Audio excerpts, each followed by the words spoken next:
ನಮಸ್ಕಾರ ವೀಕ್ಷಕರೇ, ಎಲ್ಲರಿಗೂ ಸ್ವಾಗತ. ವೀಕ್ಷಕರೇ, ನಾನು ನಿಮ್ಮ ಸಂದೀಪ್ ಕೂಡ. ವೀಕ್ಷಕರೇ, ಈ ವಿಡಿಯೋದಲ್ಲಿ ನೀವು ಪಾಸ್ಪೋರ್ಟ್ನ ಹೇಗೆ ನ್ಯೂ ಪಾಸ್ಪೋರ್ಟ್ ಆಗಲಿ ಅಥವಾ ತತ್ಕಾಲ್ ಪಾಸ್ಪೋರ್ಟ್ ಆಗಲಿ ಹೇಗೆ ಪಾಸ್ಪೋರ್ಟ್ನ ಆನ್ಲೈನಲ್ಲಿ ಅಪಾಯಿಂಟ್ಮೆಂಟ್ನ ಅಪ್ಲೈ ಮಾಡ್ಕೊಳ್ಳೋದು, ಮತ್ತು ನಿಮ್ಮ ಅದು ಏನಾದ್ರು ಅಪ್ಲಿಕೇಶನ್ ಅಪ್ಲೈ ಮಾಡಿದ್ಮೇಲೆ ಆ ಅಪ್ಲಿಕೇಶನ್ ಸ್ಟೇಟಸ್ನ ಹೇಗೆ ಚೆಕ್ ಮಾಡೋದು, ಯಾವ ಡಾಕ್ಯುಮೆಂಟ್ಸು ರಿಕ್ವೈರ್ಡು, ನೀವು ತತ್ಕಾಲ್ ಹೋಗ್ಬೇಕಾದ್ರೆ ಏನಂತಾರ, ಮತ್ತು ನೀವು ನಾರ್ಮಲ್ ಪ್ರೊಸೆಸ್ ಮಾಡಬೇಕಾದ್ರೆ ಯಾವ ಥರ, ಮತ್ತು PCC ಅಪ್ಲೈ ಮತ್ತು ಪೊಲೀಸ್ ಕ್ಲಿಯರೆನ್ಸ್ ಸರ್ಟಿಫಿಕೇಟ್ ನಿಮಗೆ ಯಾವ ಥರ ಆನ್ಲೈನಲ್ಲಿ ಅಪ್ಲೈ ಮಾಡ್ಕೊಳ್ಳೋದು, ಮತ್ತು ಕರ್ನಾಟಕದಲ್ಲಿ ಬರೋ ಎಲ್ಲ ಸೇವಾ ಕೇಂದ್ರ ಲಿಸ್ಟು, ಅಂದರೆ ನಮ್ಮ ಎಲ್ಲ ಕರ್ನಾಟಕ ಜಿಲ್ಲೆಗಳಲ್ಲಿ ಬರುವ ಸೇವಾ ಕೇಂದ್ರಗಳ ಲಿಸ್ಟು, ನೀವು ಪ್ರತಿ ಜಿಲ್ಲೆಯಲ್ಲೂ ಎಲ್ಲ ಸೇವಾ ಕೇಂದ್ರಗಳಿದ್ದಾವೆ, ಅಲ್ಲಲ್ಲೇ ನೀವು ಪಾಸ್ಪೋರ್ಟ್ನ ಅಪ್ಲೈ ಮಾಡ್ಬೋದು. ಮತ್ತು ಹೆಲ್ಪ್ಲೈನ್ ನಂಬರು ಏನೇ ನೀವು ಸ್ಟ್ರಕ್ ಆದರೂ ಎಲ್ಲಿ ಯಾವ ಹೆಲ್ಪ್ಲೈನ್ ನಂಬರಿಗೆ ಕಾಲ್ ಮಾಡ್ಕೋಬೇಕು, ಮತ್ತು ಹೊಸದಾಗಲಿ ನೀವು ಇಶ್ಯೂಸ್ ಆಗಲಿ ಕರೆಕ್ಷನ್ಸ್ ಆಗಲಿ ಏನೇ ಮಾಡೋದಿದ್ರು 2025 ಏನೇನು ಚೇಂಜಸ್ ಆಗಿದೆ ಪ್ರತಿಯೊಂದು ಇನ್ಫಾರ್ಮೇಷನು ಇದೊಂದು ವಿಡಿಯೋದಲ್ಲಿ ಪ್ರತಿಯೊಬ್ಬರಿಗೂ, ನನ್ನ ವೀಕ್ಷಕರು ಎಲ್ಲರಿಗೂ ತಿಳಿಸ್ಕೊಡೋಣ ಅಂತ. ವೀಕ್ಷಕರೇ, ಪ್ರತಿಯೊಬ್ಬರು ಯಾರ್ಯಾರು ನನ್ನ ವಿಡಿಯೋನ ಫಸ್ಟ್ ಟೈಮ್ ನೋಡ್ತಿದ್ದೀರಾ ಪ್ರತಿಯೊಬ್ಬರು ಸಬ್ಸ್ಕ್ರೈಬ್ ಮಾಡ್ಕೊಳ್ಳಿ. ಒಳ್ಳೆ ಗುಡ್ ಕಂಟೆಂಟ್ ವಿಡಿಯೋಗಳನ್ನ ನಾನು ಶೇರ್ ಮಾಡ್ತಾ ಇರ್ತೀನಿ. ವೀಕ್ಷಕರೇ, ನೀವು ಪ್ರತಿಯೊಬ್ಬರು ಯಾರೇನೇ ನ್ಯೂ ಪಾಸ್ಪೋರ್ಟ್ ಆಗಲಿ ಅಥವಾ ತತ್ಕಾಲ್ ಪಾಸ್ಪೋರ್ಟ್ ಆಗಲಿ ಯಾರೇ ಬುಕ್ ಮಾಡಬೇಕು ಅಂದರೂ ಈ www.passportindia.government.in ಇದಕ್ಕೆ ಬರಬೇಕು ವೀಕ್ಷಕರೇ. ಆಲ್ರೆಡಿ 1-3 ವೆಬ್ಸೈಟ್ ಇದೆ, ತುಂಬ ಫೇಕ್ ವೆಬ್ಸೈಟ್ಸ್ಗಳೆಲ್ಲ ಇದ್ದಾವೆ ವೀಕ್ಷಕರೇ. ನೀವು ಅದನ್ನು ನೋಡ್ಕೋಬೋದು, ಇಲ್ಲೇ ಲಿಸ್ಟ್ ಎಲ್ಲ ಕೊಟ್ಟಿದ್ದಾರೆ ನೋಡಿ. ಈ ಫೇಕ್ ವೆಬ್ಸೈಟ್ ಎಲ್ಲ ಯೂಸ್ ಮಾಡಿದರೆ ನಿಮಗೆ ನಿಮ್ಮದು ಮನಿನ ಕಳ್ಕೊಬೇಕಾಗುತ್ತೆ. ಅದಕ್ಕೆ ಯಾವುದೇ ಇದ್ರೂ ಎಕ್ಸಾಕ್ಟ್ ವೆಬ್ಸೈಟ್ನ ನೀವು ಆನ್ಲೈನಲ್ಲಿ ಹೊಡೆದ್ರೂ ನಿಮಗೆ ಈ ವೆಬ್ಸೈಟು ಬರುತ್ತೆ ವೀಕ್ಷಕರೇ. ಈ passportindia.government.in ಇಲ್ಲಿ ಬಂದರೆ ನೀವು ಯಾವಾಗಲೂ ಫಸ್ಟ್ ನೀವು ಮಾಡಬೇಕಾಗಿದ್ದು ನ್ಯೂ ರಿಜಿಸ್ಟ್ರೇಷನ್. ಅಂದರೆ ನಿಮ್ಮದು ಪಾಸ್ಪೋರ್ಟ್ ಆಲ್ರೆಡಿ ನೀವು ರಿಜಿಸ್ಟ್ರೇಷನ್ ಇಲ್ಲ ಅಂದರೆ ನೀವು ನ್ಯೂ ರಿಜಿಸ್ಟ್ರೇಷನ್ ಕ್ಲಿಕ್ ಮಾಡಿ ನ್ಯೂ ರಿಜಿಸ್ಟ್ರೇಷನ್ ಮಾಡ್ಕೊಳ್ಳಿ ವೀಕ್ಷಕರೇ. ಇಲ್ಲ ಎಕ್ಸಿಸ್ಟಿಂಗ್ ಇದೆ ಅಂದರೆ ಎಕ್ಸಿಸ್ಟಿಂಗ್ ಯೂಸರ್ನ ಲಾಗಿನ್ ಮಾಡಿಕೊಂಡು ಎಕ್ಸಿಸ್ಟಿಂಗ್ ಯೂಸರಿಂದ ನೀವು ಲಾಗಿನ್ ಮಾಡಿಕೊಂಡು ನೀವು ಏನು ಪ್ರೊಸೆಸ್ಸು ಆನ್ಲೈನ್, ನೀವೇನಾದ್ರು ತತ್ಕಾಲ್ ಪ್ರೊಸೆಸ್ಸಿಗೆ ಹೋಗ್ತಿದ್ದೀರಾ ಅಥವಾ ನಾರ್ಮಲ್ ತತ್ಕಾಲಿಕ ಪ್ರೊಸೆಸ್ಸಿಗೆ ಹೋಗ್ಬೇಕಾದ್ರೆ ನೀವು ಮೇಕ್ ಶೋರ್ ದ್ಯಾಟ್ ನಿಮ್ಗೆ ವ್ಯಾಲಿಡ್ ರೀಸನ್ ಬೇಕು. ಅಂದರೆ ಏನಾದ್ರು ಎಮರ್ಜೆನ್ಸಿ ಸಿಚುವೇಶನ್ಸ್ ಇದೆಯಾ, ಆ ಥರ ಇದ್ದರೆ ಮಾತ್ರ ತತ್ಕಾಲ್ ಪ್ರೊಸೆಸ್ಸಿಗೆ ಅಪ್ರೂವಲ್ ಕೊಡೋದು. ಇಲ್ಲ ಅಂದರೆ ತತ್ಕಾಲ್ ಪ್ರೊಸೆಸ್ಸಿಗೆ ಅಪ್ರೂವಲ್ ಕೊಡಲ್ಲ. ಆ ತತ್ಕಾಲಿಗೆ ಏನೇ ಇನ್ಫಾರ್ಮೇಷನ್ ಬೇಕು ಅಂದರೆ ನಾನು ಕೊಟ್ಟಿದ್ದೀನಿ, ಏನು ಡಾಕ್ಯುಮೆಂಟ್ಸ್ ರಿಕ್ವೈರ್ಡ್ ತತ್ಕಾಲಿಗೆ, ಮತ್ತು ರೀಸನ್ಸ್ ಆಫ್ ದ್ಯಾಟ್, ಏನು ಎಲಿಜಿಬಲ್ ಕ್ಯಾಟಗರೀಸು, ಮತ್ತು ಏನು ಎಲಿಜಿಬಲ್ ಕ್ಯಾಟಗರಿ ಇರಬೇಕು, ಏನು ಎಲಿಜಿಬಿಲಿಟಿ ಕ್ಯಾಟಗರಿ ಇರಬಾರ್ದು ಅನ್ನೋ ಪ್ರತಿಯೊಂದು ಇನ್ಫಾರ್ಮೇಷನ್ನು ಇದರಲ್ಲಿ ಈ ಪರ್ಟಿಕ್ಯುಲರ್ ವೆಬ್ಸೈಟಲ್ಲಿ ನಾನು ತಿಳಿಸ್ಕೊಟ್ಟಿದ್ದೀನಿ. ಇದೆಲ್ಲ ಲಿಂಕ್ನ ನಾನು ಡಿಸ್ಕ್ರಿಪ್ಷನಲ್ಲಿ ಶೇರ್ ಮಾಡ್ತೀನಿ ವೀಕ್ಷಕರೇ. ಏನೇನು ಡಾಕ್ಯುಮೆಂಟ್ಸು ಬೇಕು ಮತ್ತು ನೀವು ಹೇಗೆ ಇದನ್ನು ತತ್ಕಾಲ್ನ ಅಪ್ಲೈ ಮಾಡೋದು. ತುಂಬ ಜನ ತತ್ಕಾಲು ಎಮರ್ಜೆನ್ಸಿ, ಏನಾದ್ರು ಮೆಡಿಕಲ್ ಎಮರ್ಜೆನ್ಸಿಗೆ ಏನಾದ್ರು ನೀವು ಇಮಿಡಿಯೇಟಾಗಿ ಫ್ಲೈ ಮಾಡಬೇಕು, ಆ ಥರದ ವ್ಯಾಲಿಡ್ ರೀಸನ್ ಇದ್ದರೆ ಮಾತ್ರ ತತ್ಕಾಲು 10-15 ಡೇಸ್ ಒಳಗೆ ನಿಮಗೆ ಪಾಸ್ಪೋರ್ಟ್ ಬರುತ್ತೆ. ಈಗ ನಾರ್ಮಲ್ ಪ್ರೊಸೆಸನ್ನು 30 ಡೇಸ್ ತೊಗೊಳುತ್ತೆ ನಾರ್ಮಲ್ ಪ್ರೊಸೆಸ್ ಆಗಿ ಬರೋದಕ್ಕೆ. ಹಾಗಾಗಿ ಯಾರ್ಯಾರು ಪ್ರತಿಯೊಬ್ಬರು ಅಪ್ಲೈ ಮಾಡೋದಿದ್ರು ನೋಡ್ಕೊಳ್ಳಿ, ನಿಮ್ಮ ರೀಸನ್ಸ್ ಪ್ರಕಾರ ನಾರ್ಮಲ್ಲು ಮತ್ತು ತತ್ಕಾಲು ಪಾಸ್ಪೋರ್ಟ್ನ ಅಪ್ಲೈ ಮಾಡ್ಕೊಳ್ಳಿ ವೀಕ್ಷಕರೇ. ಇದೊಂದು ವೆಬ್ಸೈಟ್ ಇದ್ದರೆ ಸಾಕು, ನೀವು ಪ್ರತಿಯೊಬ್ಬರನ್ನು ನಾರ್ಮಲ್ ಪ್ರೊಸೆಸ್ ಆಗಲಿ ಅಥವಾ ತಾತ್ಕಾಲ್ ಪಾಸ್ಪೋರ್ಟ್ ಆಗಲಿ ಅಪ್ಲೈ ಮಾಡ್ಕೊಳ್ಳೋದು ನೀವು ತುಂಬಾ ಈಸಿ ವೀಕ್ಷಕರೇ. ಮತ್ತು ನೀವೇನೇ ಅಪ್ಲಿಕೇಶನ್ ಆಗಿದ್ರು ಅದು ಚೆಕ್ ಅವೈಲಬಿಲಿಟಿ ಸ್ಟೇಟಸ್ನ ನೀವು ಚೆಕ್ ಮಾಡ್ಬೋದು. ಅಪಾಯಿಂಟ್ಮೆಂಟ್ ಅವೈಲಬಿಲಿಟಿ ಅಂದರೆ ಯಾವ ಅಪಾಯಿಂಟ್ಮೆಂಟಿಗೆ ಅವೈಲಬಿಲಿಟಿ ಇದೆಯಾ, ಡೇಟ್ ಟೈಮು ಅಂತಲೂ ಚೆಕ್ ಮಾಡ್ಬೋದು. ಅಪ್ಲಿಕೇಶನ್ ಸ್ಟೇಟಸ್ನ ಚೆಕ್ ಮಾಡ್ಬೋದು. ಅಥವಾ ನೀವು ಏನೇ ಪಾಸ್ಪೋರ್ಟ್ ರಿಲೇಟೆಡ್ಡು ಹೆಲ್ಪ್ ಬೇಕು ಅಂದರೂ ಈ ಕಾಲ್ ಸೆಂಟರ್ ಇದೆ, ಅದಕ್ಕೆ ಹೋಗಿ ನೀವು ಕ್ಲಿಕ್ ಮಾಡ್ಕೊಂಡು ಕೇಳ್ಕೊಬೋದು. ಕಾಲ್ ಸೆಂಟ್ರಿಗೆ ಕಾಲ್ ಮಾಡಿಬಿಟ್ಟು ಅವರಿಗೆ ಇನ್ಫಾರ್ಮೇಷನ್ನು ತಿಳ್ಕೊಬೋದು ವೀಕ್ಷಕರೇ. ಡಾಕ್ಯುಮೆಂಟ್ಸ್ ರಿಕ್ವೈರ್ಡ್ ಏನೇ ಬೇಕು ಅಂದ್ರೆ ನೀವು ಆನ್ಲೈನ್ ಅಪ್ಲೈ ಮಾಡಬೇಕಾದ್ರೆ ನೀವು ಪ್ರತಿಯೊಂದು ಡಾಕ್ಯುಮೆಂಟ್ಸನ್ನು ನೀವು ಆನ್ಲೈನಲ್ಲಿ ಅಪ್ಲೋಡ್ ಮಾಡಿಬಿಟ್ಟು ಅಪಾಯಿಂಟ್ಮೆಂಟ್ ಬುಕ್ ಮಾಡಿಕೊಂಡೇ ಸೇವಾ ಕೇಂದ್ರಕ್ಕೆ ವಿಸಿಟ್ ಮಾಡಬೇಕು ವೀಕ್ಷಕರೇ. ಹಾಗಾಗಿ ಏನೇನು ಡಾಕ್ಯುಮೆಂಟ್ಸ್ ಬೇಕೇ ಬೇಕು ನಿಮಗೆ, ನಾರ್ಮಲ್ ಆಗಲಿ ತತ್ಕಾಲ್ ಆಗಲಿ ಏನು ಬೇಕು ಅಂದರೆ proof of identity, Aadhaar card, voter ID ಅಥವಾ ಪಾನ್ ಕಾರ್ಡ್ ಏನೇ, ಅಥವಾ ಪ್ರೂಫ್ ಆಫ್ ಅಡ್ರೆಸ್ ಏನು ಬೇಕು ಅಂದರೆ ಯಾವ್ದಾದ್ರು utility bills, bank statement, date of birth, ನೀವೇನಾದ್ರು ಕಿಡ್ಸ್ ಈಗಾಗಿದ್ದರೆ ಬರ್ತ್ ಸರ್ಟಿಫಿಕೇಟ್ ಬೇಕು, ಅಥವಾ ಮೇಜರ್ ಅಥವಾ ಮೈನರ್ ಅಂದರೆ 20 ಈಗ ಆಲ್ರೆಡಿ ತುಂಬ ಜನ ಅಂದರೆ ಈಗ 5 ಇಯರ್ಸ್ 6 ಇಯರ್ಸ್ ಎಲ್ಲ ಆಧಾರ್ ಇರ್ತಾರೆ, ಅವರಿಗೆಲ್ಲ ಆಲ್ಮೋಸ್ಟ್ ಎಲ್ಲ ಅವ್ರದ್ದು ಸ್ಕೂಲು ಮಾರ್ಕ್ಸ್ ಕಾರ್ಡ್ ಆಗಲಿ ಅದು ಏನೇ ಆಗಲಿ ಅದನ್ನು ಅವ್ರದ್ದು ಡಾಕ್ಯುಮೆಂಟ್ಸು ಸಬ್ಮಿಟ್ ಮಾಡಿದರೆ ನಿಮಗೆ ಡೇಟ್ ಆಫ್ ಬರ್ತ್ಗೆ ಅಪ್ರೂವಲ್ ಆಗುತ್ತೆ. ಹಾಗೆ ಈಗ ಎಲ್ಲರಿಗೂ ಪ್ರತಿಯೊಂದು ಪ್ರೊಸೆಸ್ ಮಾಡಿದ್ದಾರೆ. ಬರ್ತ್ ಸರ್ಟಿಫಿಕೇಟ್ನ ಹೋಗಿ ನಿಮ್ಮ ಮುನ್ಸಿಪಾಲಿಟಿ ಆಫೀಷಿಯಲ್ ಬರ್ತ್ ಸರ್ಟಿಫಿಕೇಟ್ ಪ್ರತಿಯೊಬ್ಬರು ಮಾಡಿಸ್ಕೊಳ್ಳಿ ಅಂತ ಮುಂದೆ ಅದೆಲ್ಲರಿಗೂ ಮ್ಯಾಂಡೇಟ್ರಿ ಆಗ್ಬೋದು ವೀಕ್ಷಕರೇ. ಈಗ ಒಂದೊಂದೇ ಪ್ರತಿಯೊಬ್ಬ ತತ್ಕಾಲ ಆಯಿತು. ಈಗ ಪ್ರತಿಯೊಂದು ಇನ್ಫಾರ್ಮೇಷನ್ ಹೇಗೆ ನೀವು ಅಪ್ಲೈ ಮಾಡೋದು, ಇಲ್ಲಿ ನೋಡಿ. ಈಗ PCC ಅಂದರೆ ಫಸ್ಟ್ ಪೊಲೀಸ್ ಕ್ಲಿಯರೆನ್ಸ್ ಸರ್ಟಿಫಿಕೇಟ್ ಏನೇ ನೀವು ಈಗ ಅಪ್ಲೈ ಮಾಡ್ಕೋಬೇಕು ಅಂದರೆ ಏನೇ, ಅದಕ್ಕೆ ಫಸ್ಟ್ ನಿಮಗೆ ಯಾವುದೇ ಕ್ರಿಮಿನಲ್ ಅಫೆನ್ಸಸ್ಸು ಏನೇ ಇಶ್ಯೂಸ್ ಇದ್ರೂ ನಿಮಗೆ ಇದನ್ನು ಪಾಸ್ಪೋರ್ಟ್ನ ಕೊಡೋಲ್ಲ. ಹಾಗಾಗಿ ಪ್ರತಿಯೊಬ್ಬರು ಈ ಪೊಲೀಸ್ ಕ್ಲಿಯರೆನ್ಸ್ ಸರ್ಟಿಫಿಕೇಟ್ನ ಇಟ್ಕೊಂಡಿರಬೇಕು. ಇದು ಇಟ್ಕೊಂಡ್ರೆ ನಿಮಗೇನೆ ಮತ್ತು ಪಾಸ್ಪೋರ್ಟು ಈಸಿ ಆಗೋದು ವೀಕ್ಷಕರೇ.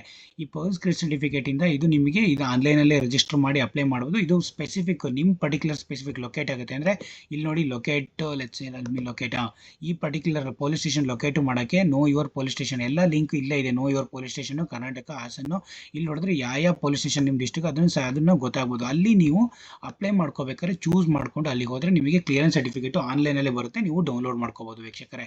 ಮತ್ತು ಇನ್ನೊಂದು ಏನಂದರೆ ನಿಮಗೆ ಯಾರೇ ಬುಕ್ ನಾರ್ಮಲ್ಲು ಮತ್ತು ತತ್ಕಾಲ್ ಮಾಡ್ಕೋಬೇಕಾದ್ರೆ ಅಲ್ಲೇ ಅಪಾಯಿಂಟ್ಮೆಂಟ್ ಟೈಮಿಂಗ್ ಕೊಟ್ಟಿರ್ತಾರೆ.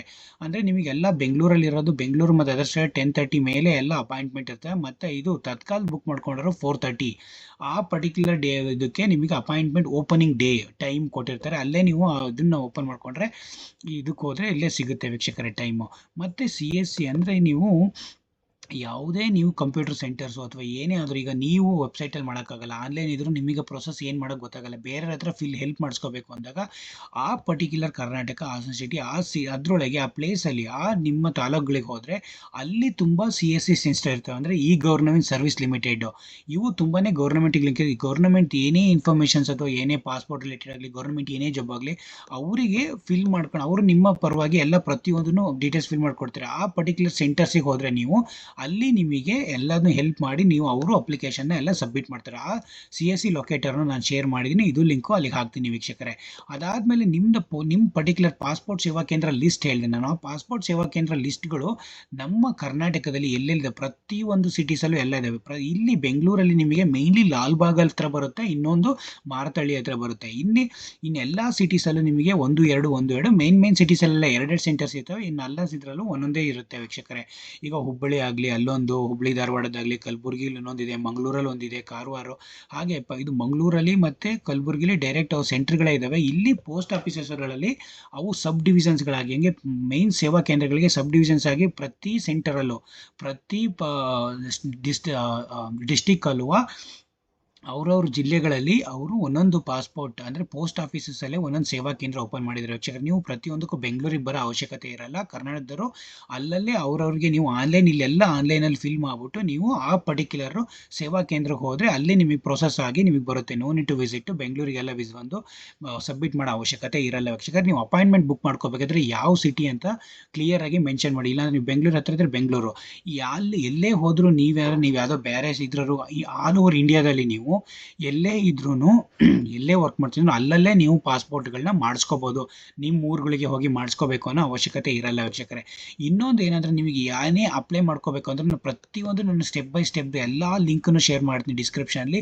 ಪ್ರತಿಯೊಂದು ಸಿಂಪಲ್ ಸ್ಟೆಪ್ಸ್ ಇರುತ್ತೆ ವೀಕ್ಷಕರೇ, ಎಲ್ಲವನ್ನು ಕ್ಲಿಯರಾಗಿ ಕೊಟ್ಟಿದ್ದಾರೆ. ಹೇಗೆ ಅಂದರೆ ಈಗ ಪಾಸ್ಪೋರ್ಟ್ ಅಪ್ಲಿಕೇಶನ್ ಹೇಗೆ ಸ್ಟೇಟಸ್ನ ಚೆಕ್ ಮಾಡೋದು, ಪೊಲೀಸ್ ಕ್ಲಿಯರೆನ್ಸ್ ಸ್ಟೇಟಸ್ನ ಹೇಗೆ ಚೆಕ್ ಮಾಡೋದು ಅನ್ನೋ ಪ್ರತಿಯೊಂದು ನೋಡಿ ಎಷ್ಟು ಕ್ಲಿಯರಾಗಿ ಇಲ್ಲೇ ಎಲ್ಲ ನಿಮಗೆ ಪ್ರತಿಯೊಂದು ಗೊತ್ತಾಗ್ತಾ ಹೋಗುತ್ತೆ. ಎಲ್ಲ ಪ್ರತಿಯೊಂದು ಇದರಲ್ಲಿ ಎಷ್ಟು ಕ್ಲಿಯರಾಗಿ ಡಿಸ್ಕ್ರಿಪ್ಷನ್ ಯಾಕೆ ಕೊಟ್ಟಿದ್ದಾರೆ, ಇದು ನೋಡಿ ಅದು ನಂಬರ್, ಡೇಟ್ ಆಫ್ ಬರ್ತ್, ಹೊರದಾಗ ಅದು ಕ್ಲಿಯರೆನ್ಸು, ಅದು ಏನು ಪ್ರೊಸೆಸಲ್ಲಿದೆ ಪ್ರತಿಯೊಂದು ನಿಮಗೆಲ್ಲ ಗೊತ್ತು. ಅದಾದಮೇಲೆ ಸಬ್ಮಿಟ್ ಮಾಡೋದು, steps to submit application at passport Seva Kendra. ಅದಕ್ಕಿಂತ ಮುಂಚೆ ನೀವು ಫಿಲ್ ಮಾಡೋದು ಹೇಗೆ ಅಂತ ಅಂದರೆ ಈಗ ಅಪ್ಲಿಕೇಶನ್ನ ನೀವು how to fill a passport application from the ಆನ್ಲೈನಲ್ಲಿ ಫಿಲ್ ಮಾಡೋಕ್ಕೆ 2 ಪ್ರೊಸೆಸ್ ಇದೆ ವೀಕ್ಷಕರೇ. ಒಂದು ಬಂದ್ಬಿಟ್ಟು ನೀವು ಒಂದನ್ನು ಈ ಫಾರ್ಮ್ನ ಡೌನ್ಲೋಡ್ ಮಾಡ್ಕೊಬಿಟ್ಟು ಅದನ್ನು ಆಫ್ಲೈನೇ ಫಿಲ್ ಮಾಡ್ಕೊಳ್ಳಿ. ಎಕ್ಸೆಲ್ ಥರ ಅದನ್ನು ಆಫ್ಲೈನೇ ಎಲ್ಲ ಫಿಲ್ ಮಾಡ್ಕೊಂಬಿಟ್ಟು ಅದನ್ನು ಅಪ್ಲೋಡ್ ದಟ್ ಫಿಲ್ಡ್ ಫಾರ್ಮ್ ಅಂತ ಇಲ್ಲೊಂದು ಇದಿದೆ, ಆ ಥರನಾದ್ರು ಮಾಡ್ಬೋದು. ಇಲ್ಲ ಫುಲ್ ಆನ್ಲೈನೇ ಮಾಡ್ತೀನಿ ನಾನು, ಆನ್ಲೈನೇ ಎಲ್ಲ ಫಿಲ್ ಮಾಡಿ ಆನ್ಲೈನೇ ಅಪ್ಲೋಡ್ ಮಾಡಿ ಎಲ್ಲ ಡಾಕ್ಯುಮೆಂಟ್ ಅಟ್ಯಾಚ್ ಮಾಡಿ ಅಪಾಯಿಂಟ್ಮೆಂಟ್ ಬುಕ್ ಮಾಡಿಕೊಂಡು ನಾನು ಸೇವಾ ಕೇಂದ್ರಗಳಿಗೆ ಹೋಗ್ತೀನಿ, ಅದು ಪ್ರೊಸೆಸ್ ಇದೆ ವೀಕ್ಷಕರೇ.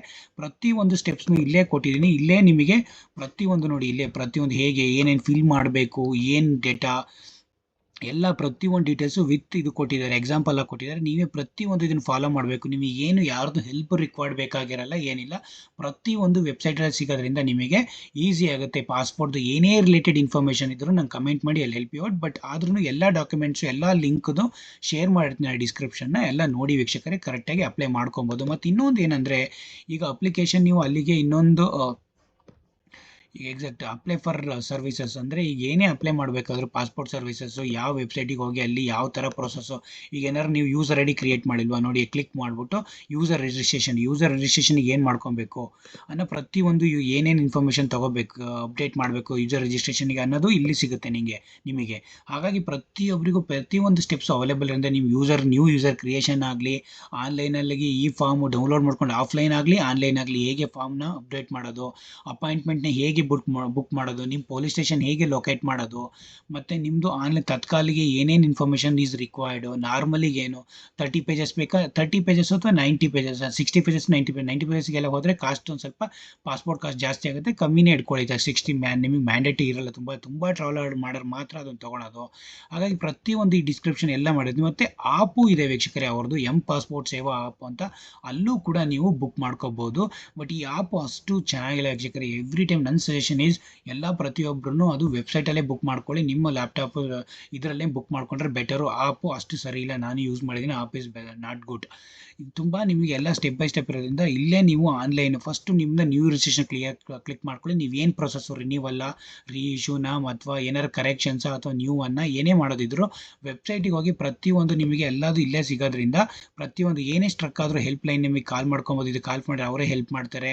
ಮತ್ತು ಅವರು ನಿಮಗೇನೆ ಏನೇ ಡೀಟೇಲ್ಸ್ ಫಿಲ್ ಆಗಿದ್ರೆ ಯಾವ ಡಾಕ್ಯುಮೆಂಟ್ಸ್ ಬೇಕು ಎಲ್ಲ ಪ್ರತಿಯೊಂದು ಅವರೇ ಹೆಲ್ಪ್ ಮಾಡ್ತಾರೆ ನಿಮಗೆ. ನೋಡಿ ಎಲ್ಲ ಪ್ರತಿಯೊಂದು ಇದೇ ಒಂದು ವೆಬ್ಸೈಟಲ್ಲಿ ಸಿಗೋದ್ರಿಂದವ ನೀವು ಈಸಿಲಿ ನೀವು ಎಲ್ಲ ಪ್ರತಿಯೊಂದು ಅಪ್ಲೈ ಮಾಡ್ಕೊಂಡು ನಿಮ್ಮ ಪಾಸ್ಪೋರ್ಟು ನೀವು ಯಾರ್ದು ಹೆಲ್ಪ್ ಇಲ್ದಲೆ ಕರೆಕ್ಟಾಗಿ ಅದೊಂದು ಟೈಮಿಗೆ ನಿಮಗೆ ಶೆಡ್ಯೂಲ್ ಮಾಡಿರ್ತಾರೆ, ಆ ಟೈಮಿಗೆ ನೀವು ಸೇವಾ ಕೇಂದ್ರಗಳಿಗೆ ಹೋದರೆ ಎಕ್ಸಾಕ್ಟಾಗಿ ಆ ಸೇವಾ ಕೇಂದ್ರಗಳ ಲಿಸ್ಟ್ನೆಲ್ಲ ನಾನು ಇಲ್ಲೇ ಶೇರ್ ಮಾಡಿದ್ದೀನಿ.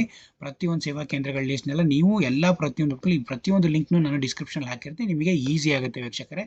ಅಲ್ಲಿಗೆ ಹೋಗ್ಬಿಟ್ಟು ನೀವು ಸೇವಾ ಕೇಂದ್ರಕ್ಕೆ ಹೋಗ್ಬಿಟ್ಟು ನಿಮ್ಮದೆಲ್ಲ ಡೀಟೇಲ್ಸ್ ಶೇರ್ ಮಾಡಿ 1 ದಿನದಲ್ಲಿ 15-20 ಮಿನಿಟ್ಸಲ್ಲಿ ಮುಗಿಸ್ಕೊಂಡು ನೀವು ಆಚೆ ಬರ್ಬೋದು. ಇನ್ನು 30 ಡೇಸಲ್ಲಿ ನಿಮಗೆ ಪಾಸ್ಪೋರ್ಟು ನಿಮ್ಮ ಮನೆಗೆ ಬಂದು ನಿಮ್ಮ ಅಡ್ರೆಸ್ಸಿಗೆ ಬಂದು ಸೇರುತ್ತೆ ವೀಕ್ಷಕರೇ. ಹಾಗಾಗಿ ಒಂದೊಂದು ಸ್ಮಾಲ್ ಇನ್ಫಾರ್ಮೇಷನ್ ಪ್ರತಿಯೊಬ್ಬರಿಗೂ ತಿಳಿಸ್ಕೊಡೋಣ. ಇದು ಪಾಸ್ಪೋರ್ಟ್ ಅಂದರೆ ತುಂಬ ನೆಸೆಸರಿ. ಈಗ ನಮ್ಮ ಕರ್ನಾಟಕದಲ್ಲಿ ತುಂಬಾ ಸ್ಪ್ರೆಡ್ ಆಗಿರೋದು. ಈಗ ನಾವು ಮಾಡಿಸ್ಕೋಬೇಕಾರೆಲ್ಲ ಒಂದು 10 ಇಯರ್ಸ್ ಬ್ಯಾಕೆಲ್ಲ ಮಾಡಿಸ್ಕೋಬೇಕಾರೆಲ್ಲ ಬರೀ ಬೆಂಗಳೂರಲ್ಲಿ ಮಾತ್ರ ಇದು, ಇನ್ನೆಲ್ಲ ಸಿಟೀಸಲ್ಲಿ ಇರಲ್ಲ. ಈಗ ಎಲ್ಲ ಸಿಟೀಸಲ್ಲಿ ಇರೋದ್ರಿಂದ ಪ್ರತಿಯೊಬ್ಬರು ನೀವು ಮೇಕ್ ಯೂಸ್ ಮಾಡಿಕೊಂಡು ಪ್ರತಿಯೊಬ್ಬರು ಆನ್ಲೈನಲ್ಲಿ ಸಪೋರ್ಟ್ ಮಾಡ್ಕೊಂಡು ಅವ್ರಿಗೆ without paying any money extra money ಇಲ್ದಲೆ ಬರೀ ಫೀಸ್ ಮಾತ್ರ ಪೇ ಮಾಡಿಕೊಂಡು ಪಾಸ್ಪೋರ್ಟ್ನ ಅವರು ಅಪ್ಲೈ ಮಾಡ್ಕೊಳ್ಳೋದು ತುಂಬಾ ಈಸಿ. ಹಾಗಾಗಿ ಎಲ್ಲರೂ ಇದನ್ನು ಯೂಸ್ ಮಾಡ್ಕೊಳ್ಳಿ ಅನ್ನೋ ಇಂಟೆನ್ಷನ್ ಒಂದು ವಿಡಿಯೋ ಮಾಡಿದ್ದೀನಿ ವೀಕ್ಷಕರೇ.